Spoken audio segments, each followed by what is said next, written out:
All right, y'all, we got a 1.7 handicap here who says that his miss is a thin shot. All right, let's break it down. Let's check it out. Okay.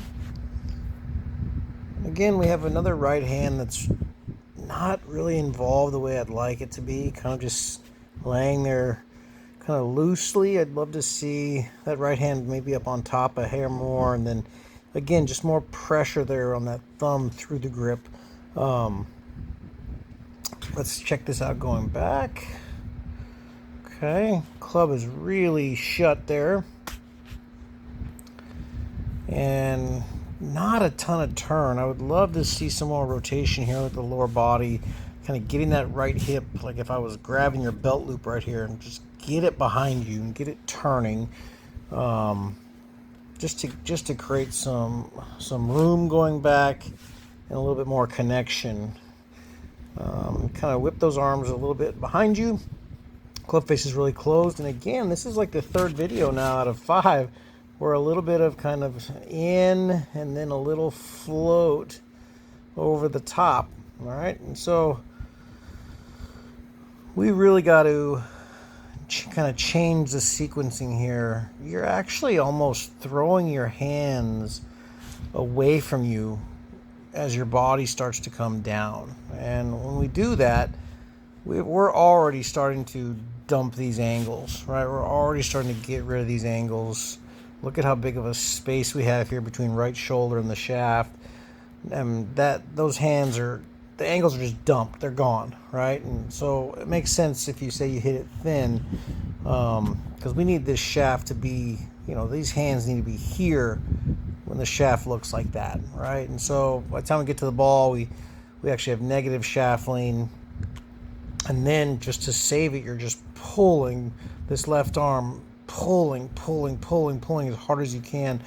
And so instead of throwing your hands, see how you're narrow, how close you are with this right arm to your head, and then it goes away, goes up and away from you, right? We need to do the opposite, right? In a proper golf swing, traditional or juju, we need to have what I call wide, narrow, wide. We need to have extension going back, which gets narrower to wide, right? You kind of come back and you're narrow, wide, and then you pull narrow, right? And so we're just not maximizing. So it's pretty amazing that you're a 1.7. You probably have a really good hand-eye coordination. I'm assuming your short game is really, really good.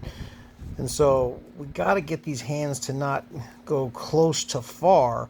It would be better if you got to here at the top and like this was the end of your backswing, and then on the way down it came down like that and looped underneath more, as opposed to throwing your hands away, right? So we need to feel like we don't throw the hands away. We kind of keep this a little tighter so when we get down to here, right, we can get these hands here and still have the shaft here. Right, so we don't dump and throw those angles away, right? Because we're just not maximizing whatsoever. We also need to let this left leg straighten here instead of staying rounded, so we can get this left hip completely out of the way. And then, of course, I think this Jordan Spieth kind of tug and yank here can go away if we can again fix the, the narrow, wide, narrow, and turn that into wide, narrow, wide. So obviously you got great hands.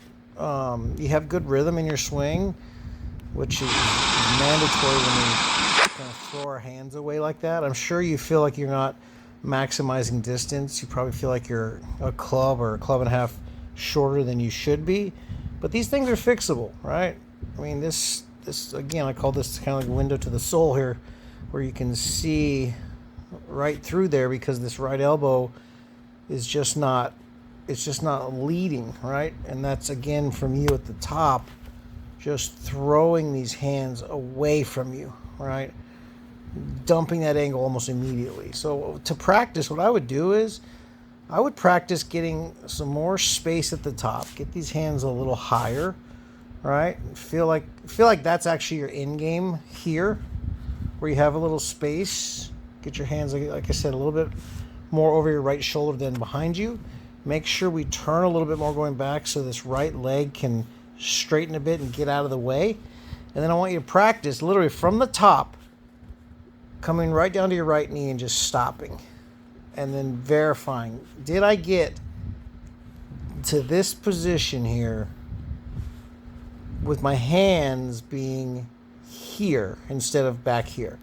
I would do that a bazillion times and then practice getting the left leg out of the way and see if we can't change this negative shaft angle here at impact to something more like this.